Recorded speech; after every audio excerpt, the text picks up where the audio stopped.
Questions for Zeitzeichen editors. Questions and answers. Questions for you personally, Billy Meier. Allow me to ask some questions about what I am thinking hard about and would like to know what is behind everything. I have heard various stories from people, seen some programs on television, and also received all kinds of and also contradictory explanations from acquaintances and friends. But none of this can satisfy me, which is why I am writing to you and hope that you can give me an answer to everything. I will therefore also phone you, but I would like you to answer my questions in one of your bulletins which you publish on the internet, and which I always read with great interest. My questions are now the following, which I would like you to answer and explain to me what is behind this and what I have to think about it. Germany, name and address known one. What do I need to understand about the object TR3B and what is behind it? 2. What is behind the secret project called Solar Warden or similar, in which the American President Donald Reagan is said to have had a hand? 3. What has come out of Reagan's secret project to date, and does it still exist? 4. Do the Americans have a space weapons program and space weapons, and how do they do it if it is so? 5. What was really going on with your friend Wendell Stevens that he had to go to prison? 6. Why are you being slandered by your divorced wife? And why is she lying that they made UFO models with barrel lids and photographed them? And then they would claim they were real spaceships, when in fact the two experts, Rhal, Zahi, and Chris, they also wrote the book Exploring a Real UFO, which I bought from the FIGU Association. And just as your divorced wife is slandering you, this is also being done by your younger son in a different way, although I have learned that he has been instructed to do so by her against you. And that must be true, because I have been to Schmidrüti and to her center several times, and I have inquired about you in the village and among her association members, because they do not go out in public and also do not receive visitors. However, in the village and in the center as well as in other places, I have received completely different statements and assessments about you than your son and her divorcée lie about on the internet. Honestly, after all that you have been described to me as a human being, personality, and according to your behavior, I would not only be pleased, but feel very honored if I could make your personal acquaintance. 7. What is true about all the very many who call themselves contactors with extraterrestrials and tell stories that are more than just ridiculous and obviously only confused imaginings and fantasies, but which Michael Hesemann lifts up to heaven in one of his books and claims that they are true? It really makes one wonder whether this man still has all his senses together, because obviously that is not the case. Because if he had even a small piece of knowledge of human nature and was not a believer and naive, then he would not hype up liars and frauds as UFO contactors, who are only addicted to their own self-esteem and want to play up their sick ego and satisfy their delusions of prestige with their ridiculous claims as alleged contactors with extraterrestrials. Also, all the ridiculous claims of this Hesemann are stupid and simple-minded, that these alleged contactees would have brought potatoes, soil samples, crystals, and noble side, etc. from other worlds, which are, of course, chemically and biologically, etc., the same as the same things on Earth, because on all worlds these are just the same as on our world. That he also puts you, Billy Meier, in the same fraudulent bunch of contactees, I find to be impertinent and stupid, because he has also written good articles about you, and knows that the things that you brought and which were also scientifically examined and analyzed in great detail could not have come from our Earth. So I find it outrageous and slanderous that Hesemann associates you with fraudsters concerning alleged contactees with extraterrestrials. This is especially also because you, in contrast to the fraudsters, which was logically not the case with the fraudsters, because no such contacts took place. You, Billy Meier, have demonstrably many witnesses who were able to observe and experience many things during their contacts, which was logically not the case with the fraudsters, because such contacts never took place with them. Also, these fraudsters did not and do not have any evidence with clear photos, films, or any other material that they could provide or could still provide today. All that these swindlers, liars, and frauds have been able to provide up to the present day are ridiculous and silly fantasy stories. Things they have picked up on Earth. Fantasy drawings of alleged extraterrestrials and diffuse photos of models they have made, which cannot be identified. This was already the case with Adamski, who deceived countless believers with his self-made models, photo fakes, and with his tall tales of alleged contacts with human beings from Venus, etc., although it was actually already clear at that time that Venus is a planet hostile to life and cannot have any higher life. Nevertheless, there are still many stupid believers in Adamski today who believe and support his lies and deceptions, as do stupid believers who do not think for themselves and are therefore also incapable of distinguishing between truth and lies, as is also the case with the believers who are in bondage to a dear God in heaven. 8. What is with the 3 films Fleur 1, Gimbal, and Go Fast? 9. Do the Americans have a secret government, also called a shadow government? 10.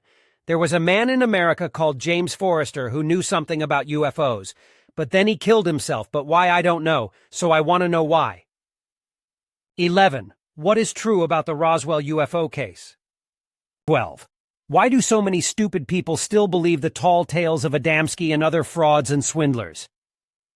13. What is the Pentagon's secret program? 14. Why, Billy Meier, do you keep yourself from the public? 15. What is the Blue Book really all about? 16. What about those people who are said to have been abducted by extraterrestrials? And what about the Giza intelligences, Astar Sharon, Men in Black, and underwater UFO stations? And what is also regarding countless UFO sightings and UFO interference in the last World War by Foo Fighters, as well as in the Korean War and Vietnam War, etc.?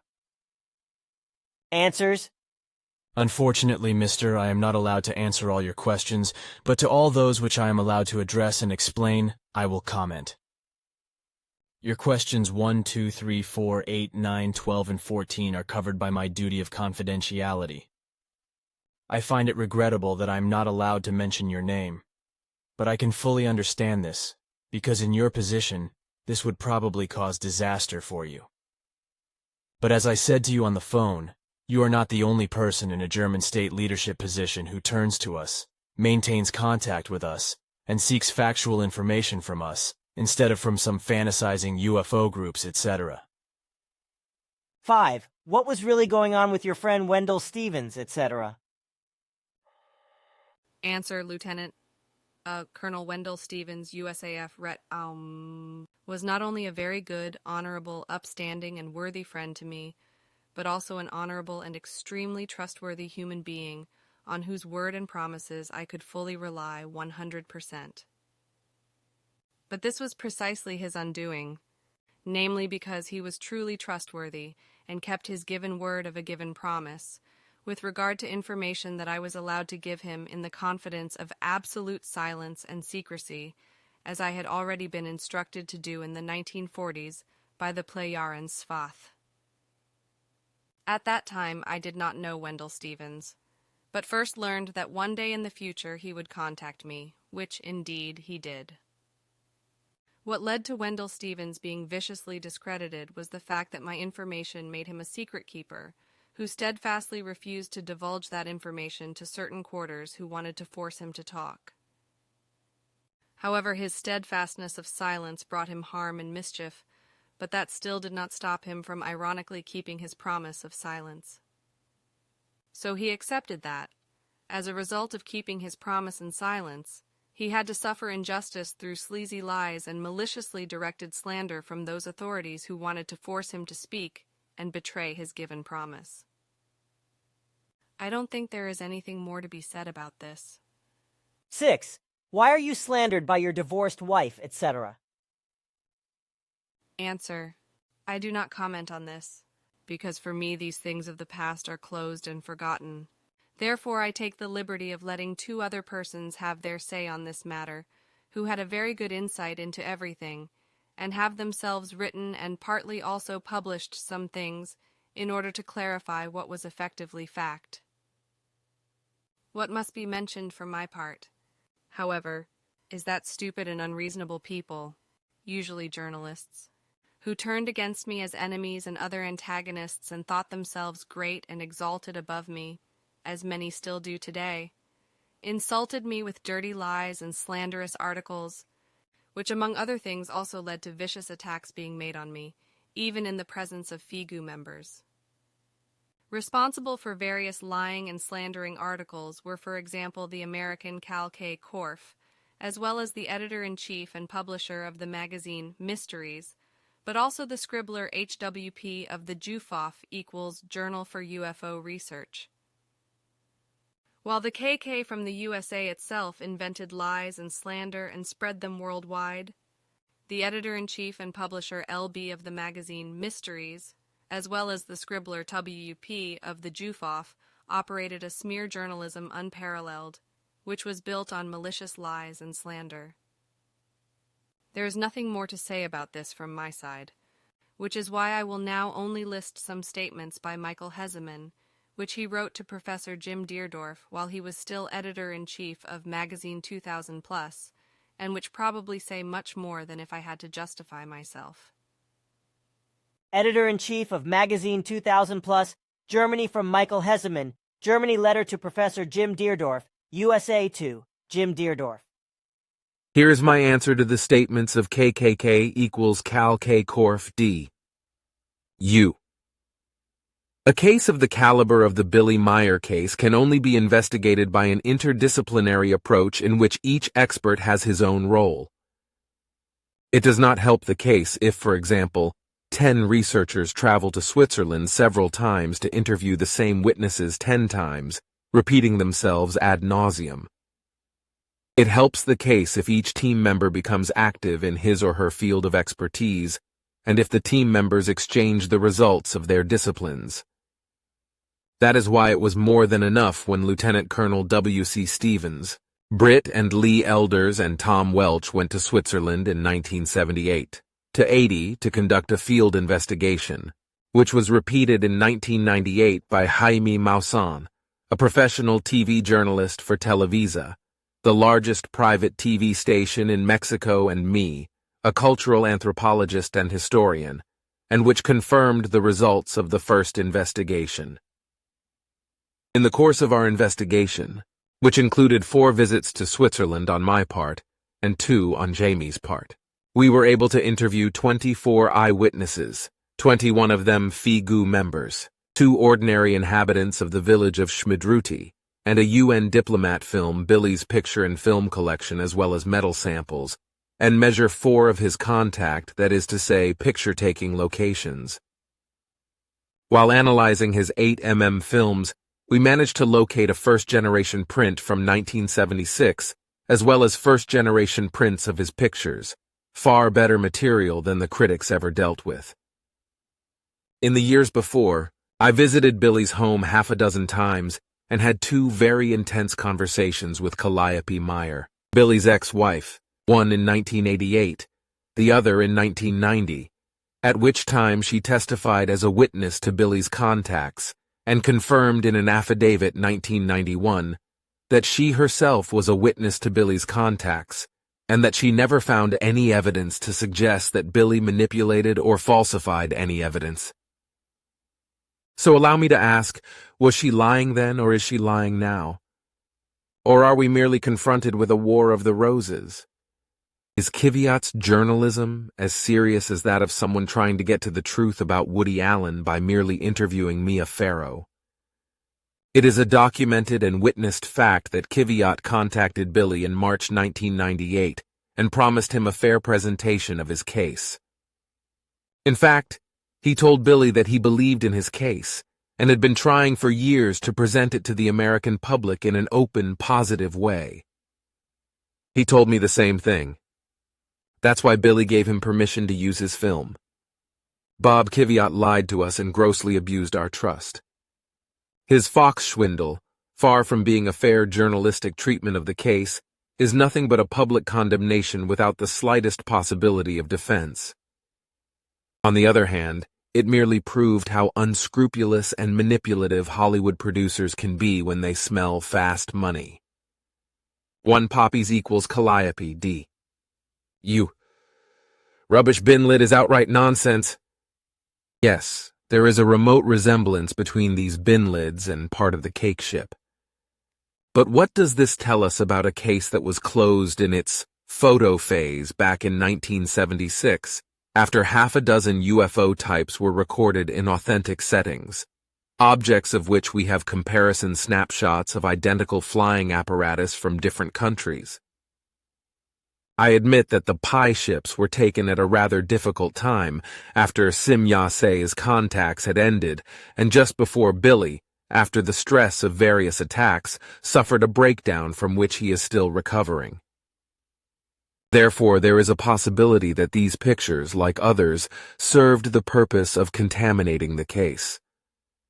On the other hand, we have carefully examined the pictures and the film of the flying apparatus. The bin lids are plastic. The ship is made of highly reflective metal. The ship was filmed hovering in front of a tall tree. We compared this with various miniature trees and the large Swiss weather firs and found that its structure corresponded to a large. When Billy zooms in and out of the scene in the original film, you can clearly see the meadow he is standing in, also the distance of well over 100 meters between him, the tree, and the flying apparatus, and realize that the object is far away and not in the foreground, or even just in front of the camera lens. Editor-in-Chief Magazine 2000+, Germany 2. Anyone who has ever met Billy Meier in person can confirm that his personality does not correspond to that of a cult leader, nor is KKK never met Billy, which is why he cannot say anything about him either. The structure of the FIGU is purely democratic. Every single agenda item is voted. A cult has a totalitarian ideology. Believe and you will find salvation. Billy teaches, don't believe, find out the truth for yourself. In his philosophy, human beings can only evolve through self-knowledge. He does not appear in public. He does not want to become a public person because he does not want people to follow him or to see him as something special. Instead, he wants human beings to learn and find the truth for themselves, because that is the only way they can. Therefore, what is claimed to the contrary corresponds to lies and slander, and it doesn't matter who puts it forward. Michael Hesemann. Further publications by Michael Hesemann. So I went there again at the end of 1988, then received, as I said, the counter-opinion of Jim D. & Co. in 1990, and finally decided to publish Guido's book so that he could present the case from his point of view. I processed the newly received material from which Gary Kinder also made a book, Light Years, in Secret UFO Case. Due to the many attacks and criticisms, I also decided in the mid-1990s to reopen the Meier case, that is to say, to conduct a thorough new, unprejudiced investigation. Together with Jaime Maussan, I interviewed about 40 eyewitnesses, of course Billy himself, followed up the witness reports from India, obtained expert opinions, and documented everything on video. My report was published in Magazine 2000, which you have in front of you. Since then, I have not changed my opinion. I have also not become aware of any facts that would lead to a revision of my opinion. Billy has real contacts. There are dozens of eyewitnesses to this. He has made some of the best UFO photos and films in the world, although his material has been manipulated and contaminated from the outside, as I already wrote in Secret UFO Affair. Billy himself might also make no secret of this. What I wrote and believed at some point in the early 1980s as a teenager is no longer relevant to me today. At that time, I was not even technically qualified to investigate a case, because I was just a schoolboy. My mistake at the time, and that of many in UFO research, was to believe the Korff report at the time. Today we all know that Korff is a fibber. If you want to convince yourself of that, you can have a good laugh at WWW. Calcorf. ComTW. Calcorf. Com. He now calls himself a colonel of a private Israeli special secret service, and now claims to be Jewish, after claiming in an interview just a few years ago that he was an evangelical Christian, had found the true root of the Exodus, and now wanted to investigate the Shroud of Turin. On his website, he uses photos of Czech models who interview him, and it is striking that all these models imitate his style of speaking. Of course, nobody in the fashion world knows the Czech supermodel, the second most beautiful woman in Europe, one Martina Tykova, who is supposedly his assistant. The fact that the investigation I conducted in the 1990s came to a different positive conclusion than I would have believed in the 1980s only shows that I was really prepared to approach the matter with an open mind and, if the facts demand it, also to revise my opinion. When Werner Walter claims that commercial interests guided me, that is simply ridiculous. I never marketed the case, never even finished the video, although the cost of my investigation due to the high travel expenses was much higher than anything ever earned from the sale of Guido's book, and the pre-financing by FIGU was solely to cover the travel expenses for Phobal and Co. to India. Of course, I am still attacked by Walter and Co. because of this, but I also don't care. For me, the only thing that counts is the truth. Sincere greetings to you and all other FIGUans, your Michael Hesemann. Later addendum by Guido Mossbrugger, deceased. What has to be said once, note Guido. It's a pity that Billy doesn't want to publish my article in the WZ, but he saves it on his computer, maybe for later. Saturday, the 16th of September, 2006. Regarding Michael Hesemann's statement, which he wrote to Jim Deardorff years ago, I want to say that everything that is claimed contrary to what Hesemann declares corresponds to nothing but mean and particularly malicious lies and slander, and that no matter who puts them forward.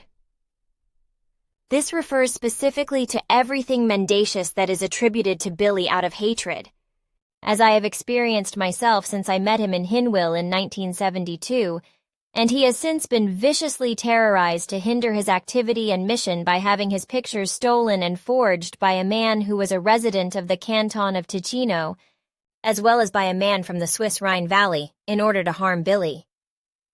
But witnesses are also slandered, such as myself and Jacobus, who accompanied Billy to Contactees and saw the beamships of the Plejarans themselves as they approached or departed. I was also allowed to listen in on a short conversation between Billy and a Plejarans. But also the businessman and photographer Willie Barr, who has integrity, as well as the Kodak factory, are viciously slandered and accused of having falsified the films and pictures because Billy handed over the DIA films, which he had taken with his small Olympus camera, which he could operate with only one hand, to Mr. Barr for development and production of the pictures. But because he could not develop the films himself, he dutifully sent them to the Kodak factory in Lausanne, where they were developed, after which Willie Barr produced the pictures from the slides in his photo laboratory in Wetzikon. This kind of malicious slandering has continued over the years and is still going on today. So even after the move to the Hinter Schmidrüti Center, where secretly even evil cabals were not shied away from, and even today, outrageous lies are spread about Billy in order to give him a bad name all over the world through blasphemous slandering. And the fact that assassination attempts were also made against him, as witnesses who were present at such attacks can confirm in part, is probably sufficient proof that the contacts between Billy and the Plejarans are extremely undesirable to many people and should be prevented. This is probably also the reason why many media outlets publicly accuse Billy of fraud and deceit. This is done especially through newspapers, television, magazines, and journalists who are stupid enough to believe outrageous lies and slanders, such as, among others, an obviously not very intelligent H.W. Painiger, who publishes in Jufoff magazines a blasphemy interview peppered with true arias of lies by Billy's ex, such as the following, which corresponds to nothing but outrageous lies and slanders. And to that I must say that I cannot understand how a woman can lie and slander in such an outrageous and unconscionable way, whose husband took advantage of her outrageously and who did everything for her to make her comfortable. And I can testify to that just as much as Bernadette, Jacobus, Engelbert, Maria, Madeline, and all the others, who all of us together hold Billy in very high esteem in his whole manner of honest friendship and humanity, as well as in terms of his ever-ready helpfulness, kindness, and commitment to work. I must also make special mention of the hard manual labor he put in addition to writing books throughout the years, working tirelessly up to 18 hours a day on weekdays and Sundays, and often not sleeping more than 2 or 3 hours, which to this day is a mystery to me as to how a man can get through it. It is also to be said that without the additions of his own financial resources, his phenomenal will to persevere, and without all his knowledge of a wide variety of manual work, which he carried out himself, our center would never have come into being. This started with carpentry and joinery work. The entire house electrics, bricklaying, concrete, tile and slab work, facade and roof work, snow clearance with tractors, gardening, farming, forestry and excavation work, which he carried out in collaboration with U.S. members, but often single-handedly, and with just one arm. So, as a one-armed man all-rounder, he also very expertly and skillfully performed many and varied jobs with dung fork, hay fork, pickaxe, axe and hatchet, with shovel, as well as with hammer, screwdriver, and various hand-operated machines, etc., which in my opinion the majority of all men would not be able to do even with 2 hands, to which I must also count myself. Smear article original reproduction. By Hans Werner Peiniger, the 14th of April 2006. Comments off on interview with Calliope Meier, renewed doubts about Billy Meier. About the Jufoff. Interview with Calliope Meier. Renewed doubts about Billy Meier by Hans Werner Peiniger in an interview with Billy Meier's wife Calliope. You all know the Swiss contactor Eduard Billy Meier, who claims to be in contact with extraterrestrial intelligences whose origin lies in the area of the Pleiades. To confirm this, he submitted hundreds of UFO photos over the years, which were said to show Pleiadian spaceships.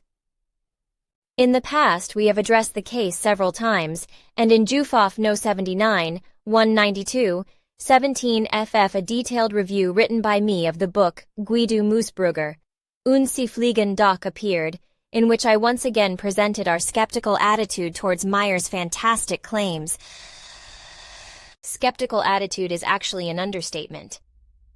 In our opinion, which is shared by all serious researchers, Meier's contacts are deliberate inventions, the UFO photos are fakes, and the core group living around Meier is a sect-like community. While only a few gullible people in German-speaking countries fall for Meier's claims, Meier's stories are widely circulated in Japan and the USA. Numerous forgeries have already been proven against Meier, and his credibility is at the lowest end of the possible scale. It is therefore all the more incomprehensible when Magazine 2000 editor-in-chief Michael Hesemann considers Billy Meier to be one of the most fascinating human beings of our time. But perhaps he means one of the most cunning human beings of our time, who can live quite well off the money of his patrons. And when Mr. Hesemann also writes that some photos that seemed rather dubious were found and tries to justify this with contamination by Meier's opponents, by the extraterrestrials or by Meier himself in order to protect himself and his family, preface to Meier's book, Die Wahrheit über die Pleiaden Neuwied 1996, then this requires a fair amount of naivety. While one cannot expect publishers who predominantly publish esoteric literature and who also open the stage to the gullible public by publishing Meier's new book to be able to analyze critical contexts, One should expect Germany's UFO experts and experts on the subject to be able to do so. Here, Hesemann must finally take a clear position and not also help the undecided over the threshold to sectarianism with apparently confirming statements. A new development in the Meier case is in the offing, which Michael Hesemann also cannot escape if he does not want to become Meier's forerunner. It is hardly known that Meier's wife has meanwhile separated from her husband and is living in divorce. For the first time, she broke her silence to the Swiss colleague Luc Bergen, who spoke with Mrs. Meier and had the interview published in the UFO Courier NR 3497-14F. From this we can already gather that, according to Mrs. For example, there was an explanation for the photograph of an alien with a ray gun, or for Meier's pie ship photo, for which he had obviously used a simple barrel lid. Since Ms. referred to as HGUP in the following, also took the opportunity to have a half-hour conversation with Ms. Even though some things could not be discussed in as much detail or became clear as they perhaps should have been, Mrs. how did the divorce actually come about, and did you have a permanent job on your husband's farm? I stopped working on the farm in 1994. Last year in June I left the farm. That is also quite clear. This part of KM's sentence is deleted because it defamatory violates the privacy of another person and maliciously damages their reputation. My permanent job was, of course, the whole household. I cooked for the team with children, about 16 persons, and received visitors. I also looked after the library and handled the mail of the approximately 100 to 120 passive members. Your husband is accused of having formed and leading more or less a cult-like community. How do you see this accusation? In order to be able to say something about this, you have to work on the farm yourself for a longer period of time, be able to talk, discuss, observe the whole thing, and then come to the conclusion whether this is a sect-like community or not. But it looks like it is. There are many paragraphs and laws within the group. You are not allowed to smoke, you are not allowed to do this and that, you are not allowed to go out, you are not allowed to do that, and one law after another. Criticism is not tolerated and also not voiced. Is this core group living on your husband's farm actually a blindly following group? In a certain sense it is. People have to believe that, otherwise they would not have decided to live on the farm either. If my husband now says that is the way it is, then that is also the way it is. There is no criticism. If now my husband says my wife has stolen this and that, then that is so. There is no discussion. All people have to believe that. There is no criticism about it. You don't believe that if you don't stick to it, then suddenly you are an outsider. Does your husband deal with the group in an authoritarian way? If he agrees with something, then the group also agrees. You are also not allowed to say no. It is quite authoritarian, dictatorial, and hierarchical there. You have made many friends within the core group in the last few years. How did they react to your husband's accusations that you had stolen certain things? Did they stand behind you, or did they drop them immediately? The group members were all my friends. Because of these false accusations that my husband claims against me, everyone is now against me. They have indeed dropped me. It is sad because the truth is not as he describes. People also need to hear me out about all the things I have witnessed. The group members don't know a lot of things. I covered for my husband, so to speak. If the group members were not on the farm, for example, because they were at work during the day, they did not experience everything like I did. They don't know anything about many things. These are things that I don't want to bring out into the open. It is not in my character. It's also not in my character to bring my husband down, as he says, because there were also beautiful moments and times that I don't want to taint with dirt. Your husband is accused by It is really tragic and mean what my husband is doing. I can say that these are really all fakes that my husband has made. To prove that, all you have to do is compare and look over time with the photos and the material. Have you ever seen your husband forging photos? You just don't see him making the photos. I only saw something here once as a model. That is all. However, I was puzzled when my husband published a contact report last year in which he had shown his last photos. They showed only one lid. And the nasty thing is that Guido Moosbrugger is also still giving lectures in America with these photos. You have to do something about that! Did your husband have the opportunity to forge the photos unnoticed? Sure, he is a free man. He went and came as he pleased. He didn't ask or think, I have a family or I have children. And the group members don't see these things. My husband was away for days, nights away from home. We didn't know where he had gone. Then days or weeks later he would present us with new photos or something. After his return, there was always something there. In view of the fact that the photos are only fakes, what do you think about the photo analyses of the American scientists? I have the feeling that there are basically a lot of frauds in America. Now, if I take from what Mr. Korf says in his book Spaceships of the Pleiades, the Billy Meier story. Prometheus Lawton, 1995, review in Jufoff number 110, 297-61, then what my husband always said about these scientists cannot be true at all. What do you know about the metal samples that were supposedly examined? I have now read through various chemistry books, and I think that these metals are composed of different chemistries/alloys. I don't think they are extraterrestrial metals. You are currently being vehemently attacked by your husband in contact reports or also on the internet. What exactly is he accusing you of? Mainly that I stole a lot of things, or that I was already against him earlier in Schmidrüti, that I somehow influenced the passive members and so on. All things like that which are not true at all. What does your husband actually think about his group members? Are they only idiots for him who finance a nice life for him? Yes, of course. Besides, he lives up there on the farm for free. Any man would be happy if he had a life like that. Every member has to give up a certain part of his income. Everything also has to be financed, mortgages, electricity, etc. He can't pay for that himself. He can't afford that himself. Does your husband actually believe in his contacts with the Pleiadians himself? Yes, he does. He believes in it himself. He is convinced that it is so. And in order to be able to prove these contacts, he fakes the photos. Also so that he can keep telling the people in the core group, look, this is what happened. He needs the people. He can't stand on his own 2 feet.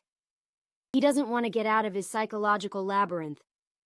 Because if he wanted to get out of it, he would also have to live very poorly afterwards. The real contactees don't go out among the people or to the masses. They stay hidden like that all their lives. And those who only want to make money, they go out. They have to have people like my husband. He must have people who lift him up to heaven. What happens now? My husband might continue as before. I am very happy at the moment, and I have realized what I have wanted for years, which is to enter the nursing profession. It is very nice to see how people are happy when you help them a little. I place a lot of value on the human aspect and not on that might, so honestly. So it was always a pain for me that people were deceived by my husband and that I also covered for him. WP. Thank you for the information, and I wish you all the best for your new phase of life. Late statement by Bernadette Brand, Switzerland. Only now 8.11. 2019. Have I become aware of the interview Hans-Werner Peiniger did with Calliope Meier in April 2006, which he, like many other human beings talking to her for the first time, fell for. This was also the case with many core group members who initially reacted very positively to Calliope Meier, naturally also because she was the wife of Billy, who for his part is extremely honest, integer, and open, but then, after getting to know her better, had to realize to their deep regret how scheming, mendacious, and power-obsessed the ex-wife of Billy, Edward Albert Meier, really is. There is not a single word of truth in the whole interview she gave to Mr. Peiniger, and Mr. Peiniger, unfortunately, in his bias against Billy Meier, was unable to see through the scheming maneuvers and deep lying of his interview partner, who was only too happy to provide him with ammunition against Billy in her malice, and in her proverbial jealousy. For in addition to all her other negative character traits, there is also a deep-seated vindictiveness and craving for recognition, which tempt her to twist the facts in her favor and always put herself in the best light and pass the buck to others. As an example of this, I will take her statement. In addition, I looked after the library at that time the FIGU did not have a library, and processed the mail of the approximately 100 to 120 passive members. It is only necessary to mention that Calliope at that time of which she speaks was extremely poor in the German language. There was no question of her having a written knowledge of the language that would have enabled her to deal with the extensive correspondence. Billy usually only spoke Greek with her. It was therefore absolutely impossible for her to put any text down on paper in an error-free and comprehensible way, because for all her texts she needed a ghostwriter, that is to say, a ghost woman, who was willing to sit down with her and record her spoken words in an understandable way. How could she have edited the post with these prerequisites? Another lie is that you are not allowed to smoke in the center, not allowed out, etc. I myself met Billy in the course of 1976 and moved to the center in January 1978, where I still live today, 2019. I can therefore say that I know Calliope and the conditions in the center and around Billy very well. All those members who still like to smoke can only laugh about the fact that smoking is forbidden.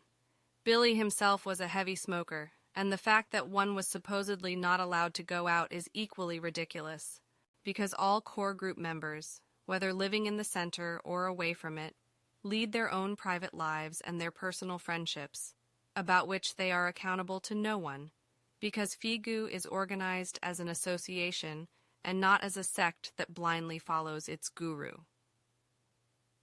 Billy is also nothing more than a member of the association with the same voice as everyone else, and it is also not the case that he should not be contradicted, because that happens often. Calliope's answer to the question whether Billy had the opportunity to fake the photos is absurd. Hardly any other man was as meticulously watched and suspiciously eyed by his wife as Billy was by Calliope. In her jealousy, she always let herself be carried away into constructing an affair out of almost every conversation he had with another woman, especially if it lasted a little longer, and sometimes made scenes for him for weeks because of it. From this premise alone, it would have been impossible for him to be away from the center for any length of time in order to forge pictures or film footage, for which he would also have needed an off-site studio or laboratory at the time, which would certainly not have gone unnoticed.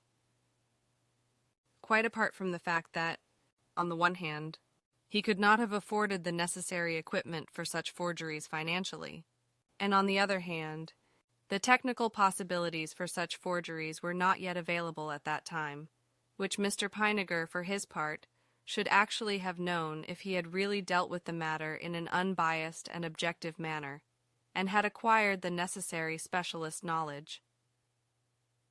In contrast, however, MUFON has done so and has judged Billy's pictures to be genuine for several years.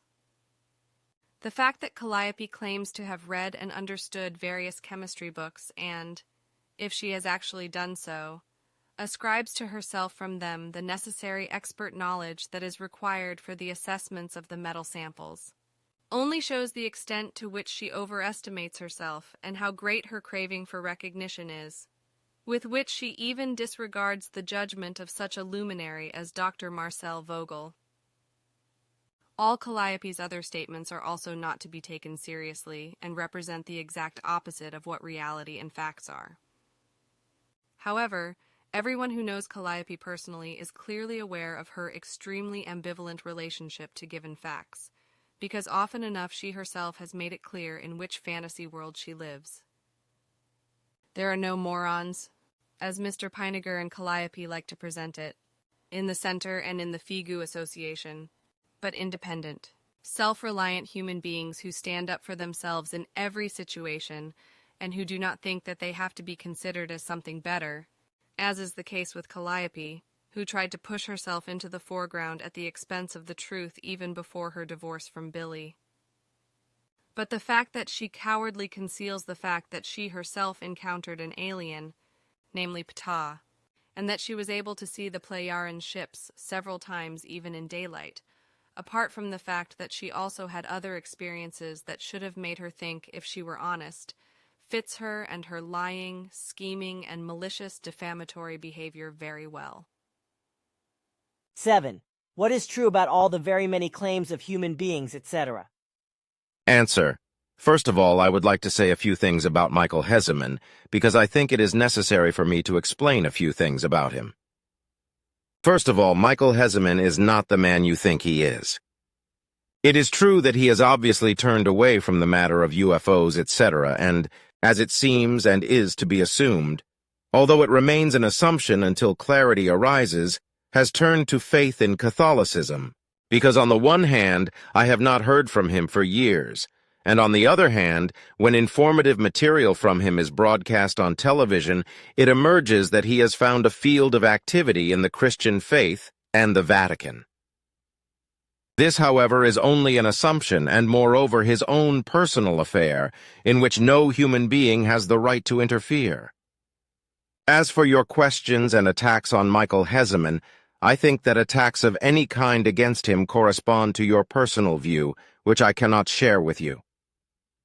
For my part, I have come to know Michael as a human being of integrity, and truthfulness, and I have worked with him for a long time, so I cannot accuse him of any unfairness.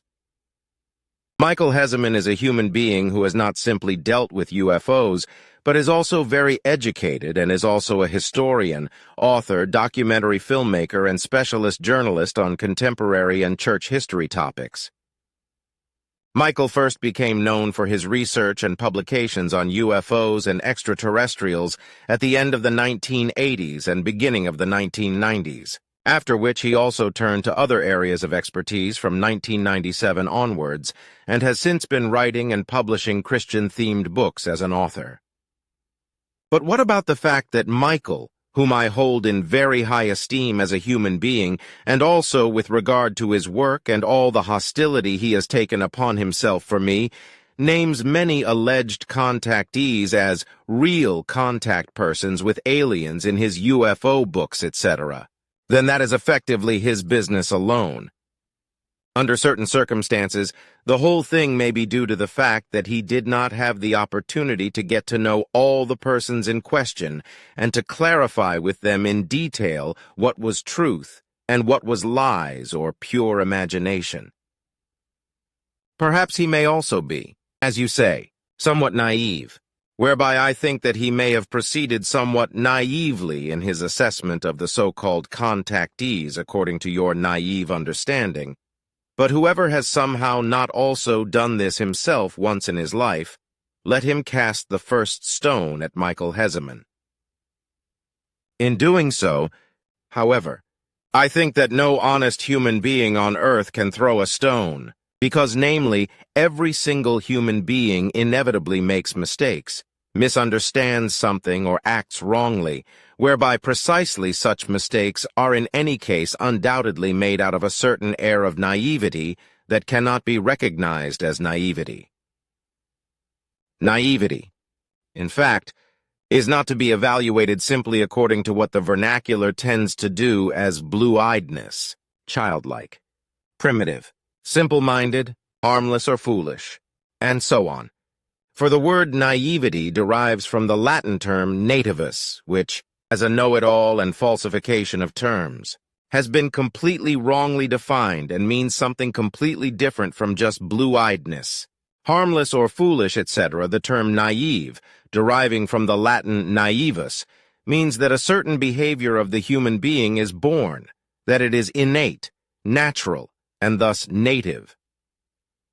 Subsequently, a naivety of human beings stands for example, committing mistakes, being careless or believing, etc., but which is in any case connected with a natural innate evolutionary process, which normally consists of the human beings learning from their naivety. So when a mistake is committed, the consequence is that the cause of the mistake is sought, it is corrected, and henceforth it is not committed again. Similarly, the same principle applies to a belief, which also corresponds in principle to an error, wrong thinking and wrong behavior, and possibly wrong action, which must be reflected upon and the effective truth found. And this is also something that is innate in human beings, namely that they believe something, that is to say, fall into a belief when they are inattentive and do not think everything over thoroughly and necessarily according to reality, and therefore do not find the truth. What is generally called naivety thus corresponds to something completely different from what is actually meant. For this refers to the fact that a human being behaves unbiasedly, uncritically, guilelessly, and this is what the terms unprejudiced and neutral behavior stand for. So it follows that when Michael Hesemann confronted any narratives, stories, facts, lies, or slander in an unprejudiced and neutral manner, he simply reproduced what he heard, what was said, or what he saw, experienced, and learned, and this has nothing to do with naivety in any way. Unfortunately, it has been the case since time immemorial that some clever and smart contemporaries consider themselves incredibly clever and derive new terms, designations and words from certain concepts that they do not understand correctly, and introduce them into languages, which are then completely wrong and mean something completely different from what must basically be understood by them. In this way, the whole thing is then handed down and used for centuries without anyone being bothered by it or noticing the falsity of the term.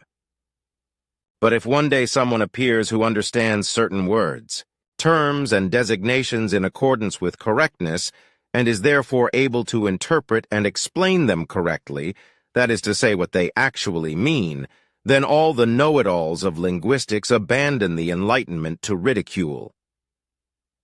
And this has always happened because the scholars and students with their doctoral and professorial titles want or need to know better everything as experts.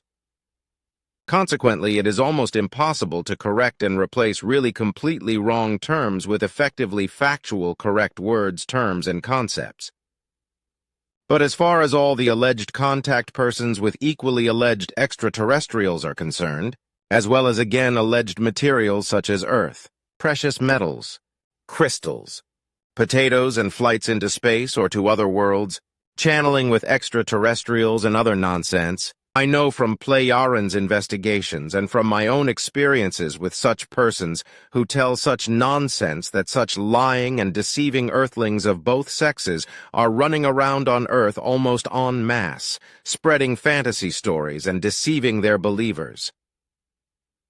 Who and how many of all those earthlings are conscious liars and deceivers or jokers, fantasists or imaginary contactors? Delusional people, or those who want to arouse public interest for themselves, make themselves important, hope for a partnership, try to get hold of a title or Nobel Prize or whatever, I do not know and do not want to judge, because that does not interest me at all.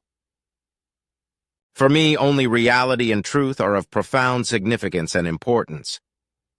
But what I may now declare with certainty is that every male or female earthling is a liar and a deceiver if he or she claims to be in contact and connection in personal or telepathic form, or through channeling or otherwise, with any persons of the Plejarens.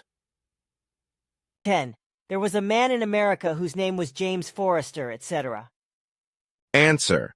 And as for the 10th question, there was a man in America named James Forrestal who knew something about UFOs, but then he killed himself. But I don't know why, so I want to know why. To this it is to be said that this man did not commit suicide, and I know this very well, for at that time the whole incident was observed by Svath, for which he explained the whole circumstances to me and swore me to silence in such a way that I would never mention publicly the effective and true background and machinations of the far-reaching incidents, but only to that man who would then be the real one, who would take up my contacts with you Plejarens and make them known worldwide, but would then persistently keep silent about all the special things that I would entrust to him. Now, the fact is that on the one hand, the name of the man was not James Forrestal, but James Vincent Forrestal, the first Secretary of Defense of the United States, and he had such extensive knowledge of UFOs and U.S. defense plans and intelligence operations, etc., that a certain group and their forces, etc., feared a great danger in this with regard to the exposure of their devious machinations. This was because Forrestal did not agree with these machinations and was therefore a danger to the group, as a result of which it was decided to liquidate him, which was then done by murdering him at 147 HRS on the morning of the 22nd of May, 1949, first by strangling him to unconsciousness in the Bethesda Naval Hospital, and then by throwing him out of a window on the 16th floor, and consequently smashing him to pieces on the floor. 12. Why do so many stupid people still believe the tall tales, etc. today? Answer.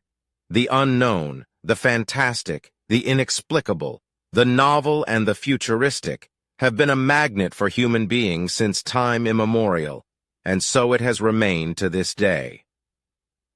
This phenomenon will also remain so for a long time, because as long as human beings allow themselves to be seduced by indoctrination into a belief and believing bondage, do not think for themselves, do not decide for themselves, do not make their own truthful decisions without external influence, everything will remain as it has always been. If human beings continue, as they have always done, not to make an effort to create their own opinions, and not to develop their own intellect and reason, not to acquire their own personal righteous behavior, they will continue to rot in their own stupidity. And this will remain as it has always been, both through religious and through every other faith. And this is so because every faith leads to blind bondage, far from all reality and truth, because every faith of every kind is built on lies and deceit, with religious faith as an almost hopeless delusion at the head of the front of all evil.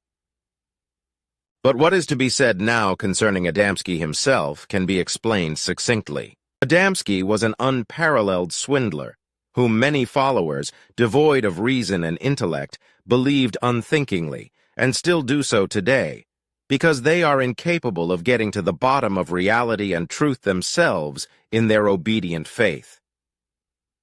The fact is, I know Adamski personally from before, when he was at the Volkshaus Zurich in May 1959. I did not get the best impression of him then, although I had to talk to him with an interpreter because I was not yet proficient in English at that time. I found, however, that the man was dominated by a tremendous obstinacy and by a great egoism that seemed unusual to me, but which was to be covered up by an almost perfectly acted kindness and charity.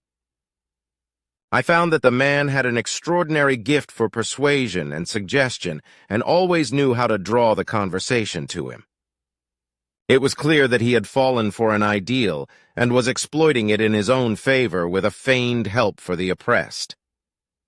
So also fighting injustice seemed to me to be only acted by him and everything only to put himself in the center. It seemed to me that in the first and last place for him, only his own needs were always predominant, from the big toe up to the last tip of his hair. I had the impression at the time that in every respect he was only ever concerned with his own ego and his own well-being, which he directed into the highest channels through a tremendous imagination and power of suggestion. He also seemed to me to be dominated by the will to be in first place in every relationship and also to want to take the lead in every relationship. Furthermore, I can say today, which unfortunately for certain reasons I was not allowed to do publicly before, that Ask It from the Dal universe, on behalf of the Plejaren Svath, was my next contact person for a full 11 years from 1953, then afterwards also until 1975. Ask It arranged for the two of us to beam ourselves into the room reserved for Adamski and suddenly stood in front of him. He collapsed in shock and could only just sit down on a chair. Askit talked to him and also translated everything I asked him, saying that he was telling lies because he knew very well that his fantasy stories were nothing more than fantasy. Slowly, he regained his composure and admitted that he had lied and cheated, stating that his motive was that he had a great need to be known, as is also the case with actors. He had thought that he could use Kenneth Arnold's story as a basis for this and expand on it in the way he did. Our meeting with him, however, did nothing to make him stop his lies and deception, because he continued in the same style, because he was too cowardly to publicly admit his rotten machinations. 11. What is true about the Roswell UFO case? Etc. Answer: the crash of a UFO was and is reality and had nothing to do with a weather balloon and Project Mogul. All military and scientific as well as Secret Service representations and claims that it was a weather balloon research enterprise and that the crashed object was a balloon correspond to nothing more than a theater of lies and deception intended to cover up something that must not be made public for a very long time. And I am not allowed to talk about that either, so I have to keep quiet about it. 14. Why, Billy Meier, are you keeping quiet from the public? Answer: this question has already been answered by Michael Hesemann in the last century/millennium under point 2 of his letter to Professor Jim Deardorff in the USA, whereby he has already answered your question better than I could, which is why his answer is listed again below. Anyone who has ever met Billy Meier in person can confirm that his personality does not correspond to that of a cult leader, nor is his position in the FIGU that of an authoritarian leader. KKK never met Billy, which is why he cannot say anything about him either.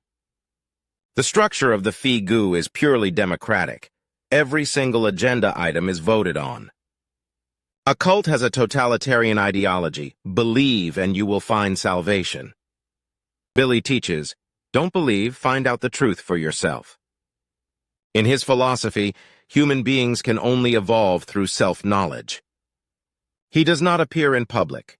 He does not want to become a public person because he does not want people to follow him or to see him as something special.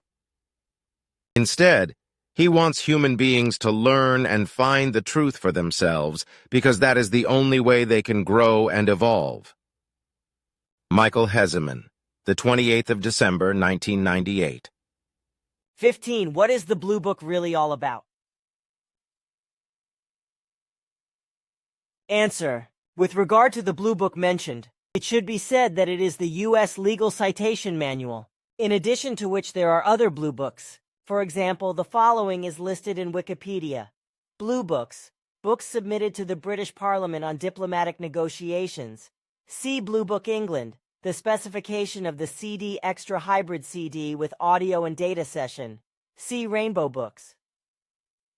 Blue Book Magazine, U.S. American Magazine 1905 to 1975, a paperback series founded in the USA in 1919. See Little Blue Book's Project Blue Book, a U.S. government project to investigate UFOs.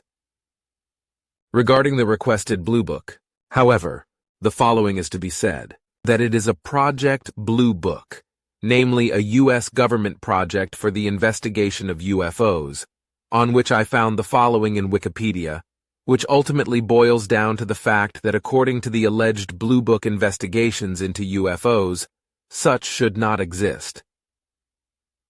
Basically, these clarifications were nothing more than a well-thought-out deception maneuver by certain U.S. military, political, and intelligence circles, and more, for the purpose of misleading the U.S. people.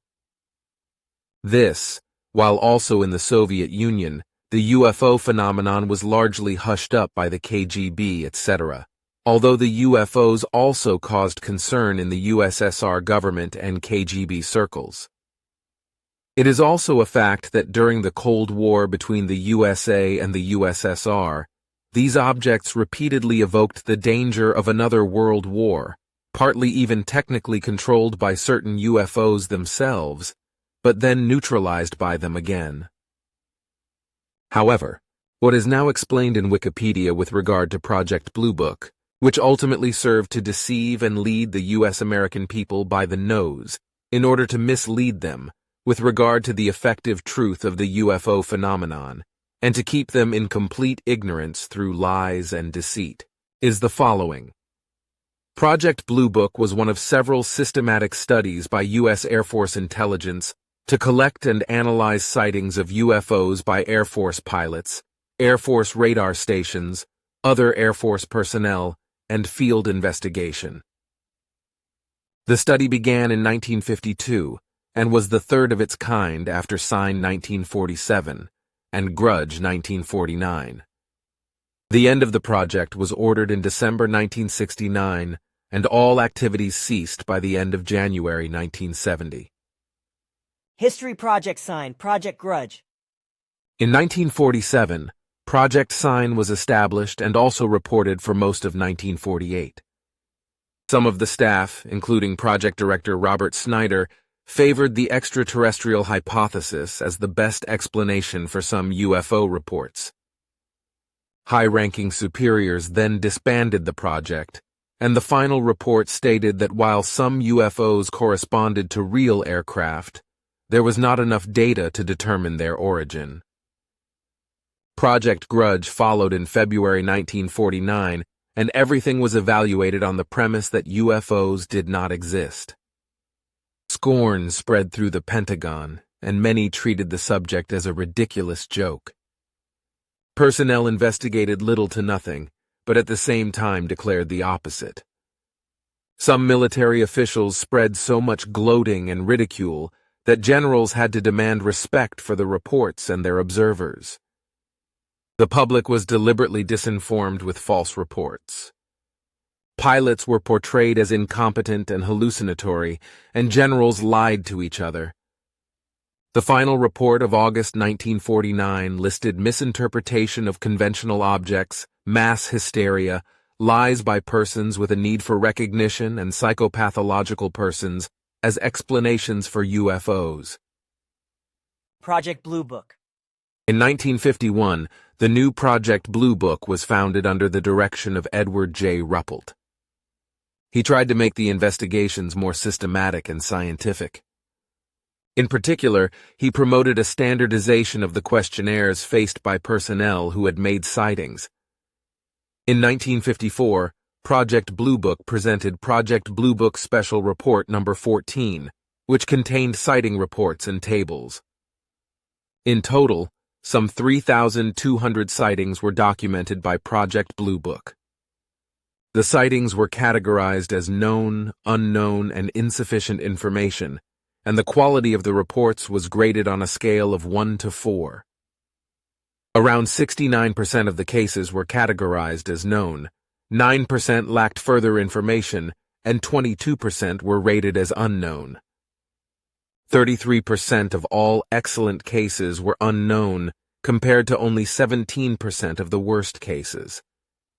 Cases that were particularly reliably observed, for example by several trustworthy and experienced persons, were rated as excellent.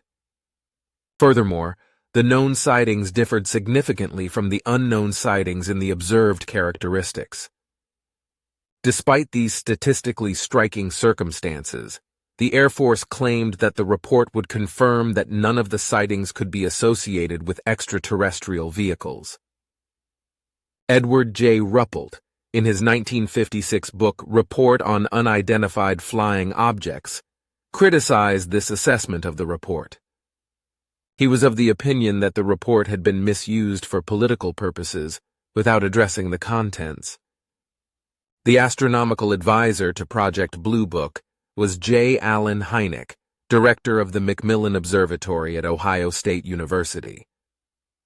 He also described the project from his point of view, New York, 1972, The UFO Experience, A Scientific Inquiry, Munich, 1978, UFO Report, Ein Forschungsbericht. In 1973, he founded CUFO Center for UFO Studies. Condon Committee and termination of Project Blue Book. The Condon Committee was an investigative commission announced by the USAF as independent and objective, headed by Edward Condon of the University of Colorado. It was supposed to evaluate all collected documents on UFO incidents by then. In 1969, Project Blue Book was terminated. After serious internal disagreements, the Condon Committee came to the conclusion, published in January 1969, that UFO sightings were irrelevant to science and that further investigations were unnecessary. This was the basis for the USAF's justification for terminating Project Blue Book. The final report contains statistics on 12,618 reported incidents from 1947 to 1969. According to the report, most of the incidents could be attributed to natural phenomena or conventional flying objects. According to Condon, some reports were deliberate fakes. 701 incidents, about 6%, were classified as unidentified. Criticism of Project Blue Book. David R. Saunders allegedly came across a memo from the Commission's project manager, Robert Lowe, which was written shortly before the Commission began its work, and which was said to have outlined in no uncertain terms what result the Commission would have had to show and in what way the public was to be deceived. After the public learned of this fact, Saunders was fired, no source. Another staff member wrote a detailed memo of blatant wrongdoing to Condon and resigned. Other UFO experts who had been invited to contribute, for example, Donald E. Kehoe NICAP, also withdrew. After the discontinuation of Blue Book in 1969, J. Allen Hynek published a book in 1972 entitled The UFO Experience, in which he gives facts and figures from his point of view and, above all, reports on his experiences in Project Sign/Grudge/Blue Book. According to his account, the USAF has consistently sought to deceive the public about the reality and extent of the UFO problem, in which he himself was not uninvolved. However, Hynek focused primarily on the scientific side of the problem, harshly criticizing the inadequacy of the equipment and the unscientific nature of Project Blue Book.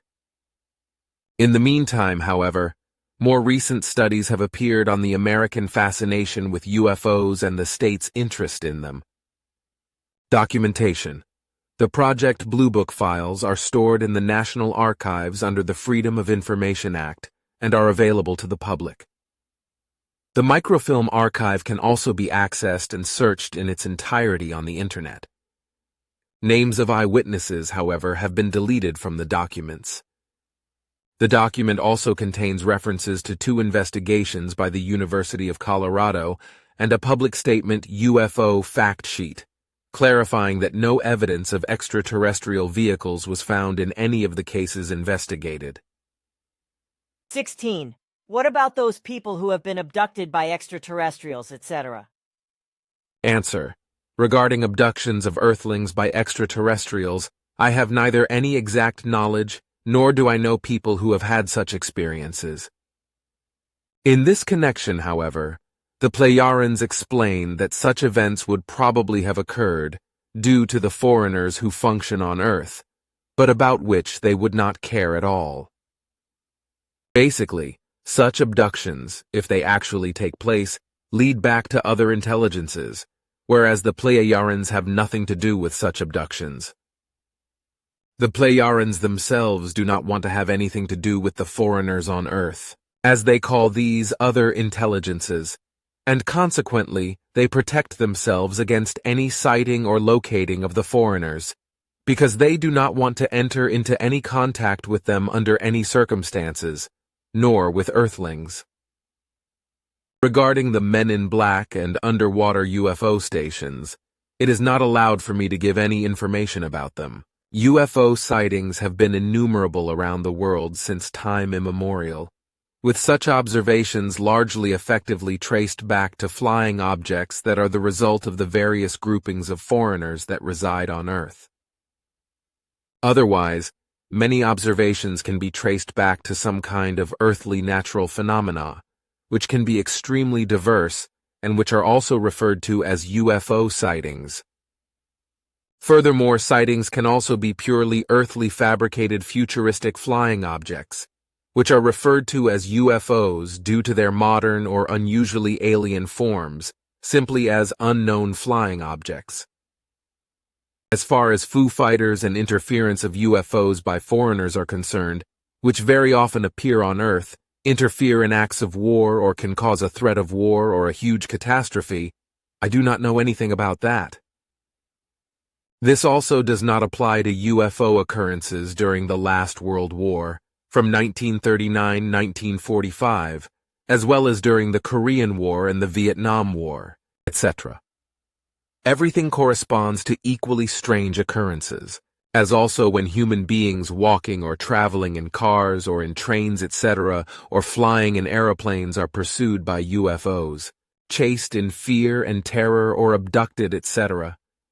I don't know what the meaning behind all such machinations is, but the whole thing proves that there is neither peace nor humanity behind it.